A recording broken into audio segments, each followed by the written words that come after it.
Hey guys, what's going on? Wanted to do another swing analysis of the most recent PGA Tour winner. Ian Poulter here won the Houston Open. I thought it was interesting as I went back and I looked at some of his stats. Obviously, he's obviously known for the clutch putts that he's had, not just in that Houston Open tournament, but in the Ryder Cups over the years, and his ability to make the clutch putts. And when I went back to look at his stats, I was sort of surprised to see his chipping and putting stats, at least on the PGA Tour this year, are not that good.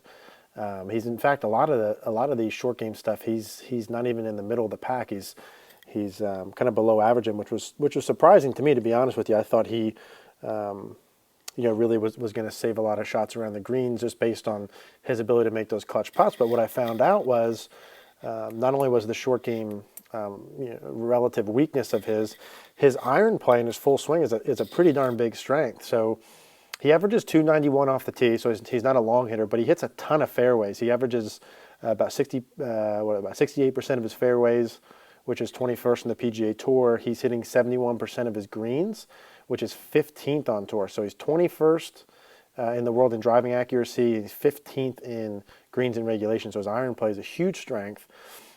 He's actually second on tour from 50 to 125 yards with an average proximity of 14.5 feet. So his short iron play, 50 to 125, he's the best in the world, or number two. His proximity to the hole within 100 yards out of the rough is number one. So I wanted to take a look at it and see, hey, why is he so good with his short irons? And I just thought it was a little surprising with his short game stuff. So let's take a look at this. Here I have a couple different options. This one's a more recent one, and just kind of take a look at it. What does he do, and why is he as good as he is? One of the points that we're looking at here always is some setup pieces. So, GG Swing Tips really turned me on to the balance points. It's something that I saw before, but I didn't really hear anyone clearly say before about having the armpits over the balls of the feet. So just kind of checking some things for him. So setup stuff looks pretty clean, right? This is all fairly normal, butt of the club about through the belt buckle. So it looks pretty clean. It looks to me like he's sitting at, I don't know what club, but a short iron here, one of the ones that he's really good with. Super clean setup position, very clean going back. A lot of these really good players, you'll see at this first parallel position, the club head will actually sit slightly outside of the hands. So there's his club head, here's his hands.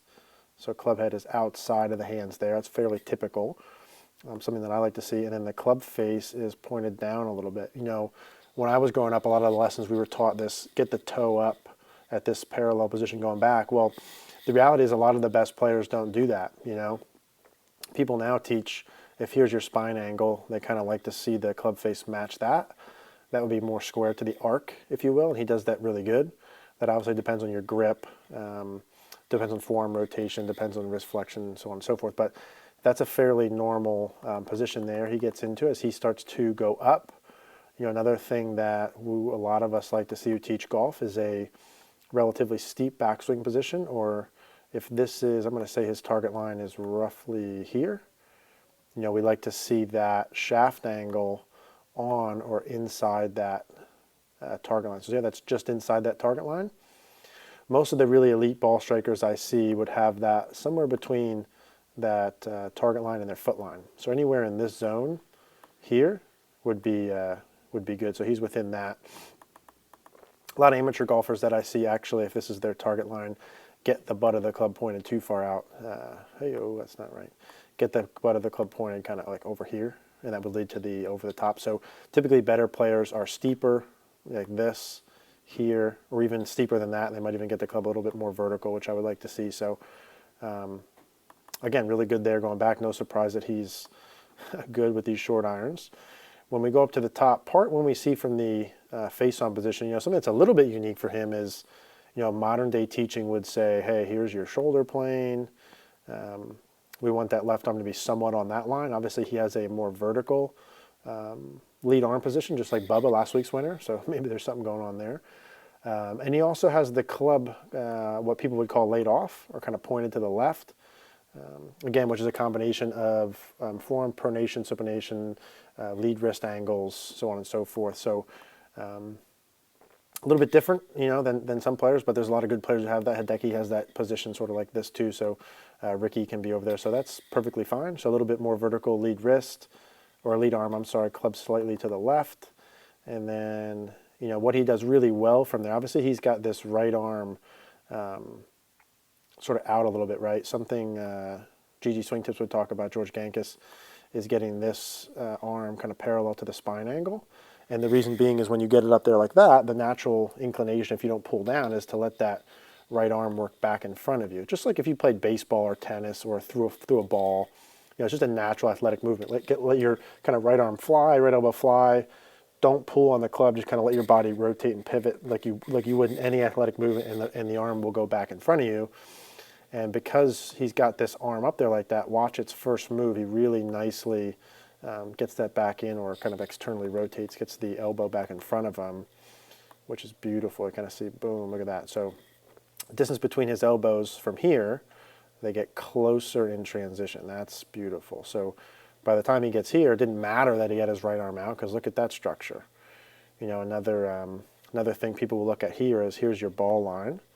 By the time let's say the left arm is parallel to the ground in the downswing, a lot of coaches will like to see the shaft angle the outside of the ball target line like that.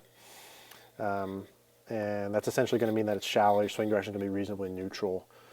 Easier to rotate from there, get the club head inside of the hands at the last parallel. So this all looks pretty cool.